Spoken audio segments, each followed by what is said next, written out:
ഇപ്പം ട്രെയിനിങ് എന്ന് പറയുമ്പോൾ ഇപ്പം ഞാൻ പറഞ്ഞല്ലോ നമുക്കിപ്പോൾ ബേസിക് ട്രെയിനിങ്ങുകൾ ഇപ്പോൾ ഒരു വർഷത്തെ കോഴ്സുകളൊക്കെയാണ് കൂടുതലും കുട്ടികൾ ചെയ്യും. ചില കുട്ടികൾ 3 months കോഴ്സ് ചെയ്യും, ചില കുട്ടികൾ 6 months ചെയ്യും, 1 year ചെയ്യും. എല്ലാം നമുക്ക് ബേസിക്കാണ്.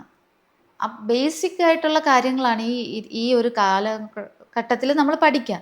പിന്നെന്ന് പറയുന്ന എക്സ്പീരിയൻസ് ആണ്. എക്സ്പീരിയൻസും വളരെ ഇമ്പോർട്ടൻ്റ് ആണ്. കാര്യം എക്സ്പീരിയൻസ് ഉള്ള ഒരാളിനെ ഞാൻ നേരത്തെ പറഞ്ഞ പോലെ ഒരു സ്കിന്ന് കണ്ടു കഴിഞ്ഞാൽ കറക്റ്റായിട്ട് ഏത് ഫൗണ്ടേഷൻ കൊടുത്താൽ അത് ആപ്റ്റ് ആയിരിക്കും എന്നൊക്കെ എക്സ്പീരിയൻസ് ഉള്ള ഒരാളിന് വളരെ ഈസി ആയിട്ട് അത് ഹാൻഡിൽ ചെയ്യാൻ പറ്റും.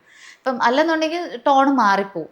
മനസ്സിലായോ? പെട്ടെന്ന് എല്ലാവരും ഒരേപോലെ ടാലൻ്റ് ഉള്ളവരാവണമെന്നില്ല. ചില ആൾക്കാർ എക്സ്ട്രാ ടാലൻ്റ് ഉള്ളവരായിരിക്കും. അവർ ചിലപ്പോൾ പെട്ടെന്ന് ഈ കാര്യങ്ങളൊക്കെ മനസ്സിലാക്കിയെന്നിരിക്കും. അപ്പം നമുക്ക് കൂടുതലും വേണ്ടത് ഈ ഒരു ഫീൽഡിൽ എക്സ്പീരിയൻസ് തന്നെയാണ്. നല്ല രീതിയിൽ എക്സ്പീരിയൻസ് ചെയ്ത് നമുക്ക് ഒരു മേക്കപ്പ് ആർട്ടിസ്റ്റായി വരിക എന്ന് പറയുന്നത് ആണ് ഏറ്റവും വലിയൊരു കാര്യം. അല്ലാതെ ഇപ്പോൾ നമ്മളൊരു ചെറിയ ഇപ്പം കൂടുതലും ഞാൻ കണ്ടുവരുന്ന ഇപ്പോൾ ഈ ഇടക്കാലങ്ങളിലൊക്കെ കണ്ടുവരുന്ന ഒരു ചെറിയ കോഴ്സ് പഠിച്ചിട്ട് പെട്ടെന്ന് പോയി അത് നമ്മൾ പൈസ ആണ്. അപ്പം ഇപ്പം മറ്റുള്ള ജോലിയേക്കാളും കൂടുതൽ ഇതിന് കുറച്ച് പൈസ കൂടുതൽ കിട്ടും എന്നുള്ളൊരു മൈൻഡ് സെറ്റിൽ കുറേ ആൾക്കാർ അങ്ങനെ പഠിക്കുന്ന ആൾക്കാരുണ്ട്.